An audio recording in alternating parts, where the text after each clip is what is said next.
नहनु नज़्ज़लना ज़िक्र व इन्ना लहु लहाफ़िज़ून। सदक़ल्लाहुल अलीयुल अज़ीम व सदक़ रसूलुहुन नबियुल करीम। नहनु अला ज़ालिका मिनश शाहिदीन व शाकिरीन। अल्हम्दुलिल्लाहि रब्बिल आलमीन। अल्लाहुम्मा सल्लि अला सय्यिदिना मुहम्मदिन व अला आलि सय्यिदिना व बारिक व सल्लिम तस्लीमा। अल्हम्दुलिल्लाहि रब्बिल आलमीन।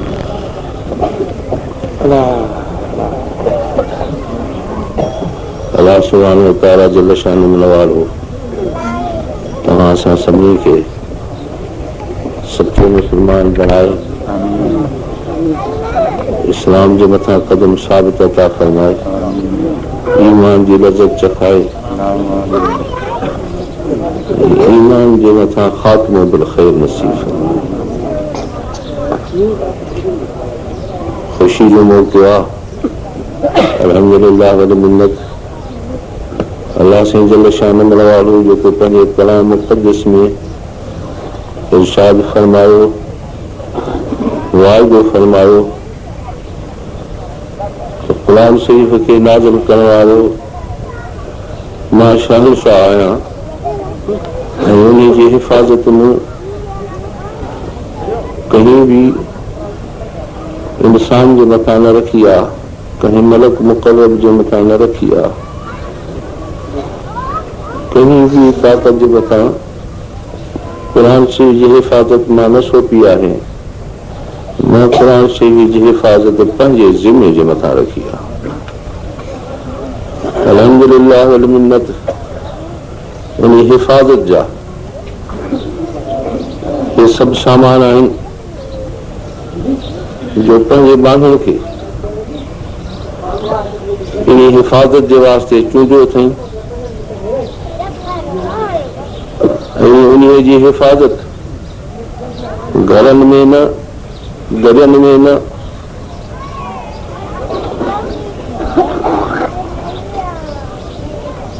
संदलनि जे मथां न, अलमारियुनि में न, कबाटनि में न, बंगलनि मारियुनि कोठनि में न, मोमिननि जे सीननि जे अंदरि हिफ़ाज़त फरमाई या रब्बुल इज़्ज़त। इनजे ख़ासि पंहिंजा माना मुक़ररु फरमाया अथई, जंहिंजे वास्ते फरमायो वियो आहे त अहलुल क़ुरान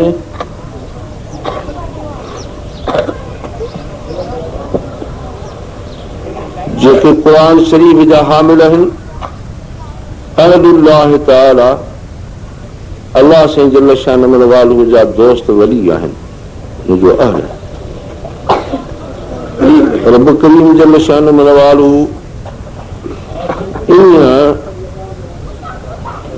जे मथां, इन ख़िदमत ऐं हिफ़ाज़त जे मथां असांजे हिन मुल्क में, असांजे हिन तर में, असांजे हिन ज़िले में जिते ॿिया बि घणा ई मुहाफ़िज़ रब्बुल इज़्ज़त पैदा फरमाया, उते हज़रत हाफ़िज़ साईं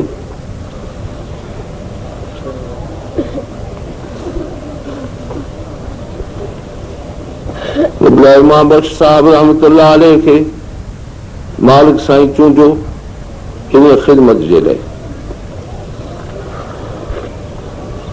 रब करीम जो मथां रहमतूं हुजनि। अल्लाह से जल्ल शान मिनवालहु खे सोना एवज़ अता फरमाए।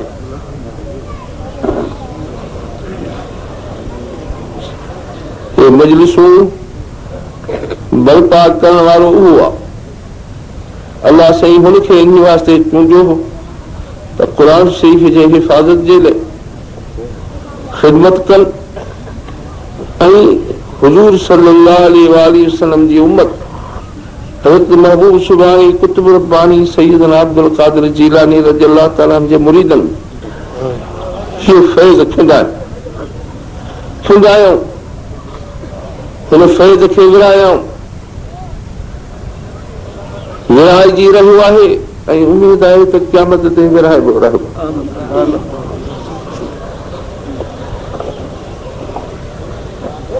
हीअ अखियूं अॼु संदसि दीदार खां प्यासियूं सच आहे, मगर रब करीम जल शान अमर वारो ॼाणे थो त सनन हे शागिर्दनि जा शागिर्द ऐं जेकी हे फैज़ आहे इन जे पारां आउं चवां थो त ॼाण अचो त पाण ज़िंदा हयात आहिनि, असां में मौजूद आहिनि।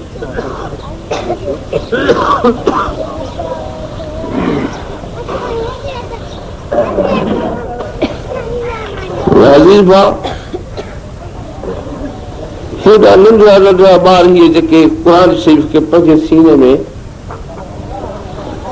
सांधे रहिया आहिनि, तूं ॾिसी रहियो आहीं। इहे हाफ़िज़ सईदनि जे ज़िंदगी मुबारक सदाई आहे, पर जंहिं वक़्त खां वठी करे इन ख़िदमत ते मामूर थिया आहिनि, उन खां वठी करे इहे नंढड़ा नंढड़ा ॿार वॾा पीर सन हर क़िस्म जी उमिरि वारा ख़ुश नसीब क़ुर शरीफ़ खे सीने में सांढे रहिया आहिनि, तूं असां ॾिसी रहिया आहियूं।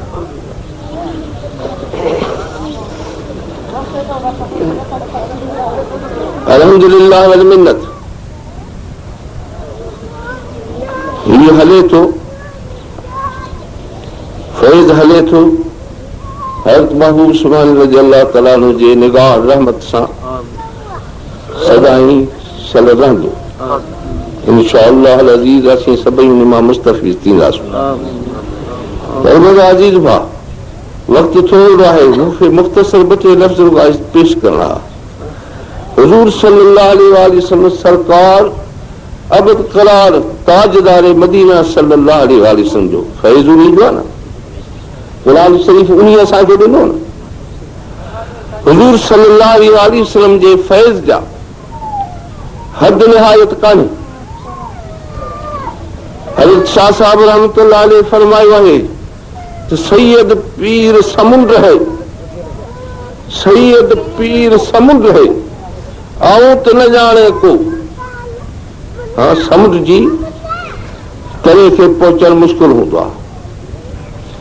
हवाई जहाज़ हिन को वस कया आहिनि, मगर हुन साईं फरमायो आहे त आऊं त न ॼाणे को, माणिक माणे सो फिर फिर सेवा जो करे।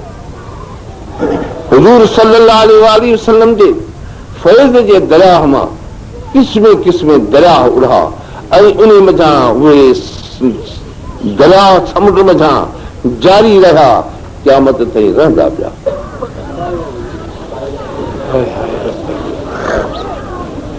हुज़ूर फरमायो त क़ुर शरीफ़ क़यामत ताईं क़ाइम रहणो आहे। जंहिं वक़्त में क़ुर क़यामत क़ाइम थियण जो करण जो इरादो हूंदो सरकार खे, उन वक़्त पहिरियां पहिरियां हिन ज़मीन तां क़ुर शरीफ़ खणायो वेंदो। अॻे क़यामत न थींदी, अॻे क़यामत न थींदी। क़ुर शरीफ़ जेसिताईं आहे तेसिताईं आसमान ज़मीन ठहिया बीठा आहिनि। क़ुर शरीफ़ ऐं क़ुर शरीफ़ अॻु में क़यामत खां हितां खणाया वेंदा। क़ुर शरीफ़ में छा आहे? हुन जा अल्फाज़ मुक़द्दस कलाम पाक जा अल्फाज़ सगोरा, हुन में अलाए छा छा तासीर आहे। क़ुर शरीफ़ जे तासीर जे वास्ते जेकॾहिं के तफ़सील कया त ॾींहं गुज़री वञनि, रातियूं गुज़री वञनि, पर एतिरो चवंदुसि त क़ुर शरीफ़ जी शाहिदी आहे। वलो अन क़ुरानन सुयरत बिहिल जिबाल, जबलनि ते पढ़े त पढ़ी थी वञनि। ऐं कुतियत बिहिल अर्द, ज़मीन खे करे त जेकॾहिं हुन में अंदरि दया पैदा थी वञनि, टुकड़ा टुकड़ा थी वञनि। ऐं कुल में बिहिल मौता, या इंसान जेकॾहिं मौलनि ते पढ़ियो वञे त मुर्दा बि ॻाल्हाइनि जेका। ऐं रब करीम जो कसम आहे त जन क़ुर शरीफ़ ते अमल कयो ऐं वलियनि सगोन जे ज़ुबान सां, हिन क़ुर शरीफ़ सां मुर्दा जहिड़ा थिया। हिन क़ुर शरीफ़ जे पढ़ण सां लाइलाज मरीज़ सिहत याब थिया। हिन क़ुर शरीफ़ जे पढ़ण सां आसमान मां मींहं उठा, मूं अखियुनि सां ॾिठा। हिन क़ुर शरीफ़ जे पढ़ण सां तूफ़ान अचनि त उहे ख़तम थी विया, हिन अखियुनि ॾिठी शाहिदी आहे। कुरान शरीफ़ रब करीम जो कलाम आहे।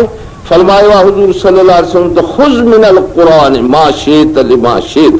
कुरान शरीफ़ में जेका छड़ी वरी जे कम कान पढ़ंदे थी वेंदे।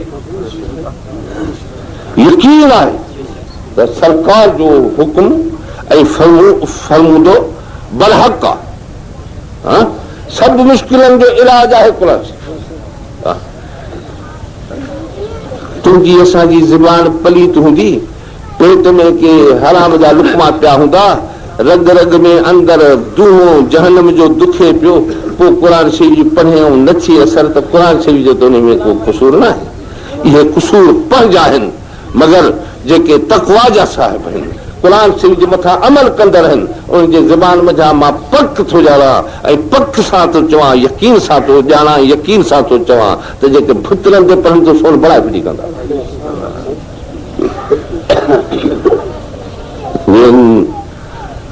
वधीक तस्दीक करणी हुजे त हज़रत फ़कीर साईं फैज़ मोहम्मद रहमतुल्लाह जे लोढ़े शरीफ़ जो बुज़ुर्ग वेठो आहे, हुन खां पुछी ॾिसंदे त तोखे फ़कीर साहिब वॾे जा कौल ॿुधाईंदो, फेल बि ॿुधाईंदो, तस्दीक बि ॾींदो त बराबरि क़ुरान शरीफ़ उहो आहे जो जेकॾहिं ज़मीन ते पढ़िजे त सोनी बंदी थी सघे, बितल खे मोती बणाए थो सघे।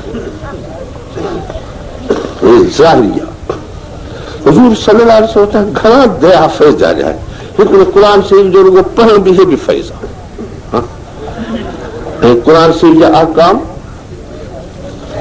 ऐं उन्हनि खे ॼाणण ऐं उन्हनि जे मथां अमल करणु, हे बि क़ुरान शरीफ़ जो फैज़ आहे। क़यामत ताईं हलंदो। हिकिड़ा क़ुरान शरीफ़ जे पढ़ण जे मथां मुक़ररु छा, पढ़ाइण जे मथां मुक़ररु छा, यादि कराइण जे मथां मुक़ररु छा, इहे मुहाफ़िज़ आहिनि, सिपाही आहिनि क़ुरान शरीफ़ जा। अहलुल क़ुरान अहलुल्लाह आहे, सच आहे। पर जन शख़्सन क़ुरान शरीफ़ मां मसाला कढिया, जन क़ुरान शरीफ़ जा हलाल ऐं हराम जा संदा पधरा करे ॾेखारिया, इन्हनि जे दर्जे खे केरु ॿुधंदो? हिन असांजे मुल्क में फैज़ जा चश्मा सोने जेते जो ॻोठ में, शहदादकोट शरीफ़ में, पाठ शरीफ़ में असांजे उस्तादनि सगुन जे सिलसिले जो हिन सॼे मुल्क में फैज़। जेके उलमा थियासीं इन दरगाह शरीफ़ खां कथा वेहनि। मां तोखे इहो यकीन ॾियारींदुसि त अल्लाह साईं जल शानो मनालू उलमाउनि खे पंहिंजे इस्लाम जे कश्ती जो मल्लाह बनायो। जेसिताईं उलमा आहिनि तेसिताईं हलाल हराम जा संदा क़ाइम आहिनि। जे उलमा विया त रब करीम जो कसम आहे त माण्हू गॾ कुता मरिजी वेंदा।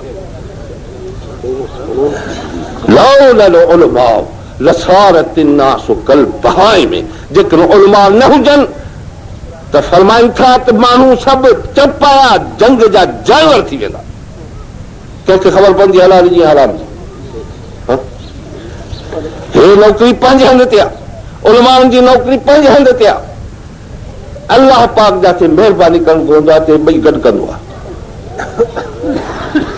सीने में हज़रत ख़्वाजा ग़ुलाम सिद्दीक़ क़द्दसल्लाहु तआला सल्लल्लाहु जे सीने मुबारक में क़ुरान शरीफ़ बि आहे त इल्म जो बि दरिया आहे। सॼे मुल्क खे रंग ॾिनई कि न? है मुजाज़िर भाउ, हज़रत हाफ़िज़ साईं जन जे नींदर जे मथां अलाह से महिरबानी कई आहे, जंहिंखे हिन आजिज़ मखदूम जो लक़ब ॾिनो ऐं अलाह से वॾो मक़बूल थियो त हाणे शायदि संदन नाले मुबारक खे बि को न ॼाणे ऐं मदीने शरीफ़ में हिन आजिज़ जो लफ़्ज़ इस्तेमालु कयो आहे। शायदि हे नालो इहे ग़ालिब थी वञे कि हज़रत अबू हुरैरा सगुर जे मथां हुज़ूर सल्लल्लाहु अलैहि वसल्लम जो लक़ब ॾिनल कुनो फरमाया। हुनखे क़ुरान शरीफ़ बि यादि, इल्म जी दस्तारबंदी मदीने शरीफ़ में थी।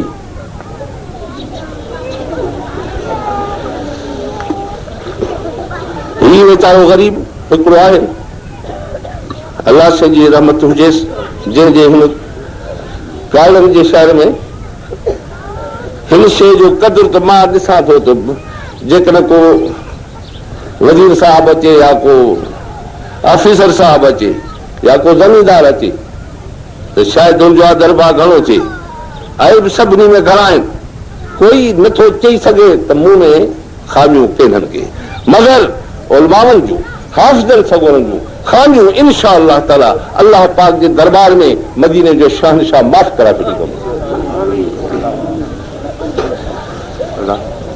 जेकर अमल पूरो न आहे जंहिं शख़्स जो अमल पूरो न आहे अगरची हुनजे वास्ते फ़ाइदो न आहे आलिम जे लाइ ऐं हाफ़िज़ जे लाइ जॾहिं को हाफ़िज़ गुनाह जो इरादो कंदो आहे त क़ुर शरीफ़ हदीस शरीफ़ में आहे त पुकारींदो अथसि त उहो हाफ़िज़ मूंखे इन का त न खयूं अथई तूं हे कमु कर त आलिम जेकॾहिं का ग़लती करे त उहा मुल्क जे मथां अहिड़ो असरु सुठो न विझंदी आहे जो जंहिंमें दिलियूं फिटी वेंदियूं आहिनि दीन जी लज़त मिटिजी वेंदी आहे अल्लाह पाक शर हाफ़िज़नि ऐं आलिमनि खे पंहिंजे रस्ते जे मथां मुस्तक़ीम फरमाए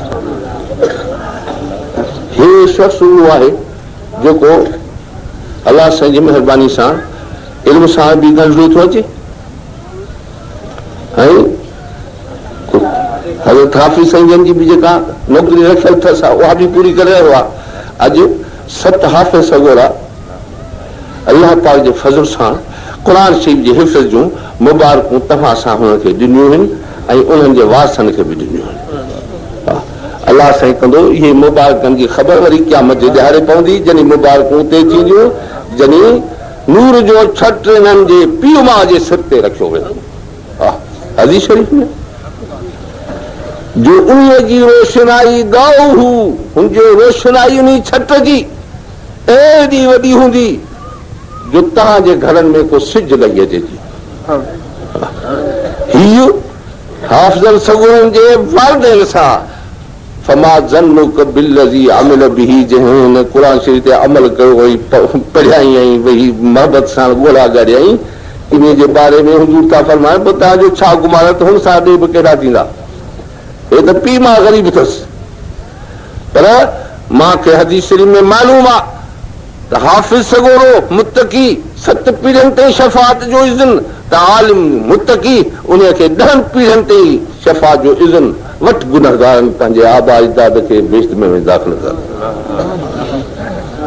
ॾाढी मुंहिंजे दिलि खे ख़ुशी थिए हा ॾाढी मुंहिंजे दिलि खे वधीक फ़रहत थिए हा मां वधीक हितां ख़ुशी महसूसु करे वञा हा जे जीअं हज़रत हाफ़िज़ साईं जन जे फैज़ जो रहमतुल्लाह अलैह जो हिकिड़े इहा तक़सीम हली आहे तीअं हज़रत क़िबला शरीफ़ वारनि जो बि फैज़ जे दस्तारबंद मां ॾिसां हा आहे मुंहिंजा अज़ीज़ भाउ तव्हांखे उहो फैज़ मिलियल आहे हज़रत उस्ताद साईं जन वारो फैज़ बि तव्हां उनजूं दस्तारबंदियूं कयूं आहिनि तव्हांजे मथां हक़ आहे असां में उन जे मथां हक़ आहे त मर्दी घड़ी ताईं असीं इल्म दीन जेके पढ़ाइण जी कोशिशि करियूं ऐं उहे पैदा करियूं जेके क़ाइम मक़ाम थियनि हाफ़िज़नि सगोरनि जो हज़रत हाफ़िज़ साईं जन जो हे जेकी हलियो साॼणा हाफ़िज़ साईं जन हज़रत क़िबला हिते मौजूदु आहिनि हा जिथे फैज़ मौजूदु आहे तिथे मुरबी हुनजो मौजूदु आहे हा हज़रत उस्ताद साईं जन जे फैज़ जो जेकॾहिं चए त पाण खे कहिड़ी ख़ुशी थींदनि हज़रत हाफ़िज़ साईं जन खे जहिड़ी ख़ुशी थींदी हाणे बि एतिरी ख़ुशी आहे असांखे बि ख़ुशी आहे पर हज़रत क़िबला उस्ताद साईं रहमतुल्लाह अलैह जे वास्ते असांखे इहा ख़ुशी जा अखर ॾिसणु अञा तमन्ना आहे अखरनि में तमन्ना आहे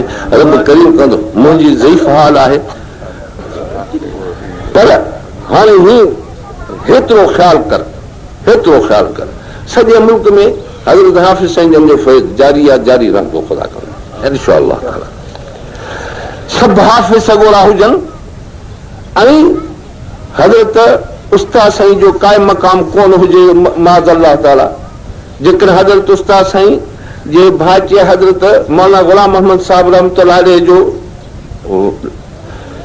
असां खां जुदा थी विया उन्हनि जो जाइ भरण वारो न हुजे हज़रत उस्ताद साईं मियां मोहम्मद आलम साहिब रहमतुल्लाह अलैह जो जाइ नशीन न थिए मुंहिंजी ख़ुदा बख़्श साहिब जो कोन थिए उलमाउनि जो क़ाइम मक़ाम जेकॾहिं न थिए त सम्झे थो त सुभाणे छा नतीजो निकिरंदो केरु मसाला ॾिबे ॾींदो, केरु हलाल हराम जो संदो पैदा कंदो। जेकॾहिं हाफ़िज़ सगोल आहिनि, हिन जे मथां ड्यूटी आहे क़ुरान शरीफ़ जे हिफ़ाज़त जी, अहल आहिनि, बराबरि थी सघनि था, मगर हे ड्यूटी केरु निभे ॾींदो? हलाल हराम केरु पधरा कंदो? केरु सुञाणंदो त ही हलाल आहे, ही हराम आहे? कंहिंखे ख़बर पवंदी त सच हराम आहे, कंहिंखे ख़बर पवंदी अॻिजाई सां को बि गुस्ताखी कंदो त निकाह भॼी पवंदो।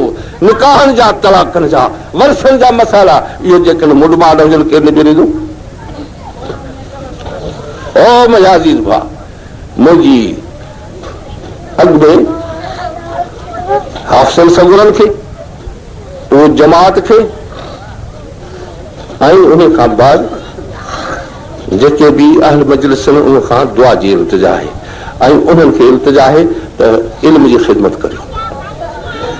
जीअं तव्हांजे मदरसनि मथां हाफ़िज़ सगोरा बि थियनि, उलमा बि थियनि, जेकॾहिं न त मां तव्हांखे पक थो ॿुधायां त पछाड़ी में ईअं थींदो जो हुज़ूर सल्लल्लाहु अलैहि वसल्लम फरमायो आहे, आलिम हलिया वेंदा, जाहिल वॾेरा ऐं जाहिल हाकिम जेके हूंदासीं उहे फ़ैसिलो कंदा, ऐं फदलू अदलू हो बि खूह में त हो बि खूह में। खोला करे उहो वक़्तु न ॾिसूं, बाक़ी वरी बचा आहिनि ॻणिया सणिया वरी बचा आहिनि उलमाउनि जा मदरसा असांजे तर में, पंहिंजे जमात में तमामु थोरा आहिनि। शायदि हे मदरसो आहे, टिनके थो हे ग़रीब हे कॾहिं वञी ख़ैर सां पहुचे मंज़िल मक़सूद खे। आरीजन में आहे, ॿियो को हिकु ॿ मदरसो आहे, बाक़ी हे मदरसनि जो इल्म जे पासे ॾे तवजह न आहे। ओ मुंहिंजा अज़ीज़ भाउ, हाफ़िज़ सदाईं अखियुनि जो नूर, मगर उलमाउनि खां सवाइ सॼो मुल्क ज़ुल्मात हूंदा आहे। मौतुल उलमा ज़ुल्मतुन, उलमाउनि जो वञणु इहो सल रब करीम करे शल इहो वक़्तु न अचे जो इल्म खां असांजा घर ख़ाली रहिजी वञनि। मुंहिंजा अज़ीज़ भाउ, पंहिंजे औलाद खे, पंहिंजे बचनि खे हिफ़्ज़ कराइण सां गॾु हिन नेमत खां बि मुशर्रफ़ कयो त हिन दीन जे ॿेड़े जे मुहाफ़िज़ बणिजो। हुज़ूर सल्लल्लाहु अलैहि वसल्लम फरमायो आहे, हिकिड़ी हदीस जी ॿुधाए थो छॾियां, साईं फरमाया त हल तदरून मन अजवदो, मिशकात शरीफ़ में आहे। पाण फरमाइनि था, ख़बर तो त ज़ोर सखी केरु आहे? सभिनी दुनिया जे तख़्ते ते, हिन ज़मीन जे पुठ ते सभिनी मां ज़ोर सखी केरु आहे? सखी सम्झंदो आहे?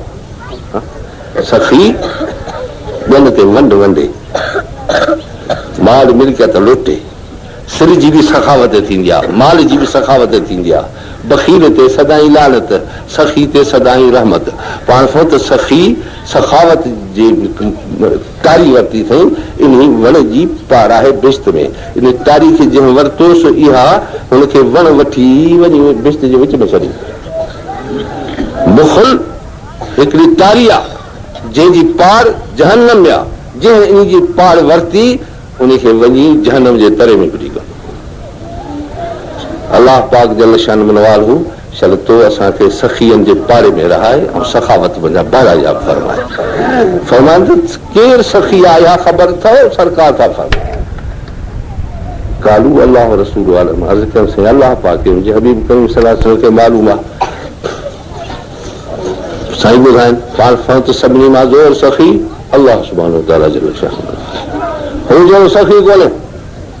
ऐं तुंहिंजी अखि जी घणी क़ीमत आहे, तुंहिंजे कन जी घणी क़ीमत आहे, हिकु कुझु जी क़ीमत कच्छ त घणी आहे।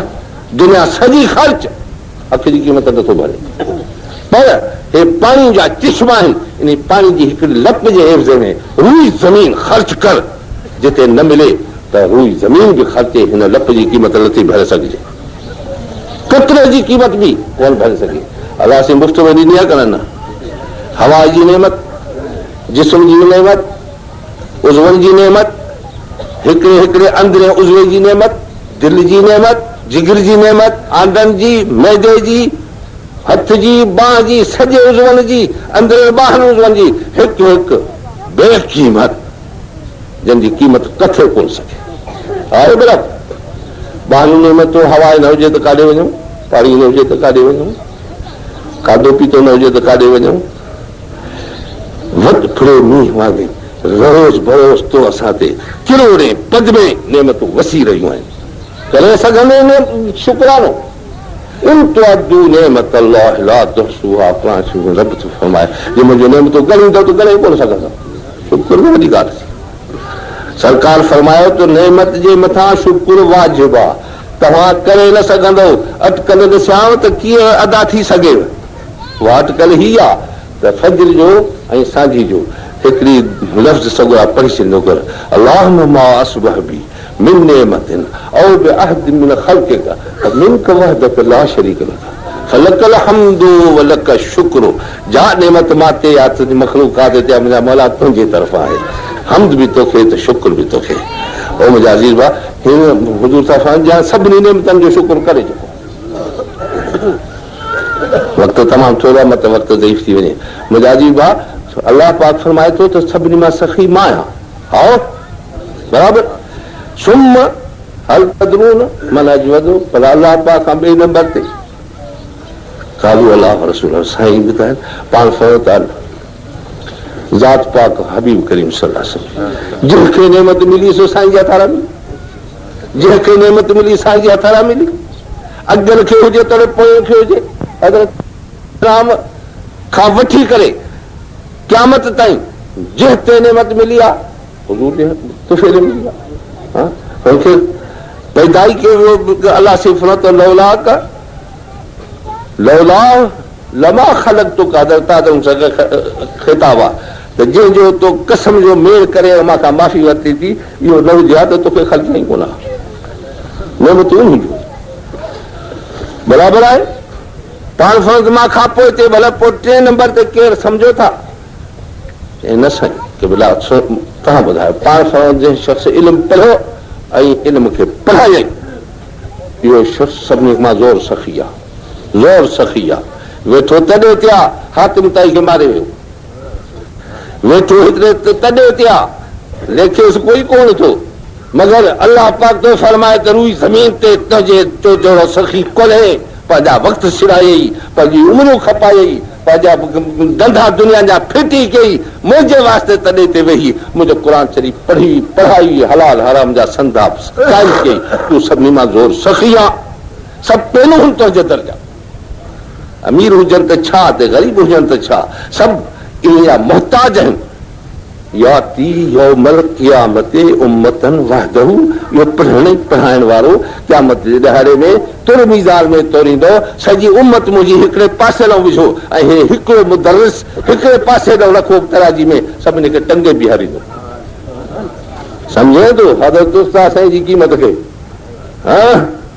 हज़रत उस्ताद साईं जे मुक़ाबले में सॼी उम्मत जकड़ गॾु थिए उलमान खां सा अंबिया न ईंदो रोशन कुतबनि खां सा सॼी उम्मत खां बेगड़ा थी वेंदा ऐं मुंहिंजा अज़ीज़ भाउ अलाह से कंदो शल तुंहिंजे असांजे मुल्क खे अलाह से आबाद फरमाईंदो इल्म जे बरकत सां दरिया वहंदा आहिनि रहमतूं नाज़िल थींदियूं आहिनि ऐं क़ुरान शरीफ़ जे जिते तिलावत थींदी आहे ताकी रहमत चौधारी नूर वसंदो आहे पियो पोइ के अखियुनि वारा ॾिसंदा आहिनि के न ॾिसनि त पोइ हुनजी पंहिंजी क़िस्मत खे चवनि मगर अल्लाह पाक जंहिंखे चूंडे उन सां रीस कान्हे का रब करीम तव्हां असांखे सभिनी खे छल हिन ख़िदमत जी तौफ़ीक़ अता फरमाईंदो ज़ाहिर बि ऐं बातिन बि अमल जी तौफ़ीक़ बि ॾींदो तक़वा जी तौफ़ीक़ ॾींदो आख़िर दावाना अल्हम्दुलिल्लाह रब्बिल आलमीन रब्बना ला तुज़िग़ क़ुलूबना बअद इज़ हदैतना व हब लना मिन लदुनका रहमह इन्नका अंतल वहाब मुंहिंजा मौला असां ग़रीबनि जा झुगड़ा वसाए जा आबाद रखजांइ पंहिंजे हबीब करीम सल्लल्लाहु अलैहि वसल्लम तुंहिंजो वाइदो फरमायो आहे जिथे दुरूद शरीफ़ पढ़ियो वेंदो आहे जिथे हे मशहूरी हूंदी आहे जिथे दीन हूंदो आहे तिथे तुंहिंजो महबूब मौजूदु हूंदो आहे कदम मुबारक घुमाईंदा आहिनि उते मुंहिंजा साईं तूं पंहिंजे रहम सां पंहिंजे महबूब खे असांजा अंगण उजला कराइजांइ साईं जे हथां तूं पंहिंजी रहमत नाज़िल फरमाइजांइ जे तौफ़ीक़ ॾींदे मुंहिंजा साईं त असां सभई इन तुंहिंजे रज़ामंदे में खणंदासीं मुंहिंजा साईं कदम खणी सघंदासीं तुंहिंजे तौफ़ीक़ खां सवाइ केरु तोॾे विख विझी सघे मुंहिंजा मौला रहमल राहिमीन दुनिया वारनि खे ॾे वॾेरनि खे वॾेरप ॾे अमीरनि खे इमारत ॾे वज़ीरनि खे विज़ारत ॾे मुंहिंजा साईं